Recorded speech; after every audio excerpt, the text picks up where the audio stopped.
at $7.85 million.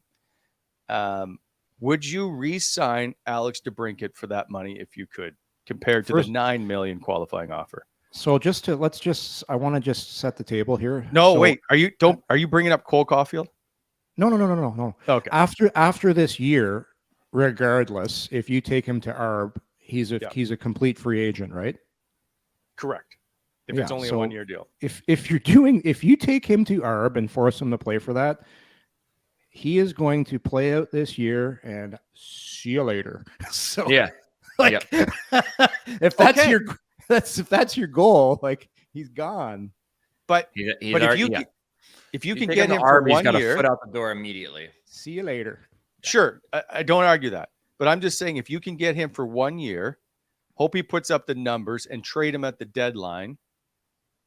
Now, the whole playoff thing becomes an issue, right? Of trying to get into the postseason and moving out a top 6 forward. But can you not use that as a piece to bring in something else? Now, we'll get to the trading for potential stuff now. I'm just wondering, would he not be considered a deal at 7.85 for a season?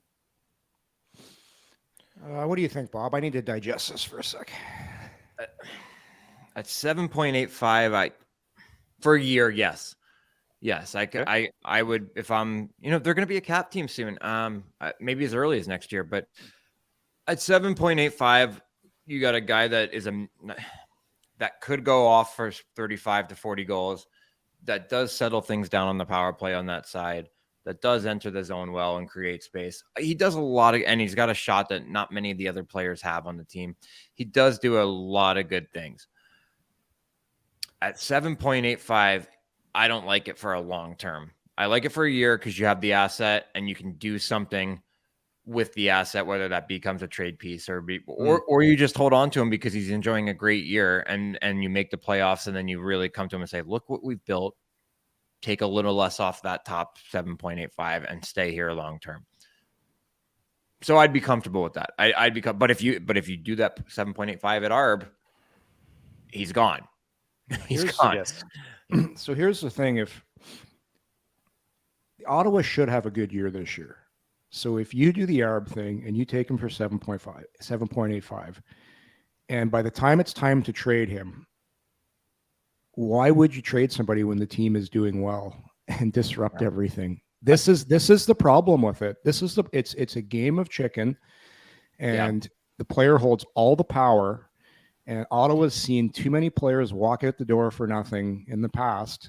So I would be sure at that number. Is that a great number? I totally agree with Bob. To come in, play for 1 year, what you get, especially the regular season. Regular season DeBrincat is going to help your power play immensely. He's going to score a bunch of goals in the shootout. He's going to be great in 3-on-3. All things in the regular season that are vital for getting you to the playoffs. And then, if you're doing well and your power play is clicking at the top of the league, where you probably should be based on what we saw this year, that's when it's going to be, oh man, now we're going to trade him. Yeah. Because if we don't trade him, we're losing him for nothing next year. Versus you make a deal at the draft. I just think it's so important to build your culture at training camp, to come into the season, especially now with new ownership, whatever the coaching staff's going to be. And from day one, you come to training camp, you got your t-shirt on of what your slogan for the season is going to be. And these are your players. This is your power play. And then at the deadline, you're adding pieces to your already strong core that's going to help you get over the top instead of making a huge trade at the deadline. Man, I just don't like it. I would do it. And this is where the whole ownership thing of how long it's taken is really going to affect the Senators, because this is a colossal move that needs to be made. So I'm in the mind of, I like the number, but I wouldn't sign him to the 1 year deal, because man, the only time you're trading him is if things have gone south during the season. And then, man, I would do it at the draft. Because you have every team in the league there willing to deal with, instead of just a small basket of what you'll have at the trade deadline. And so it's tough. It's just, it sucks for everybody because of how long this is dragged out with the ownership sale. Yeah.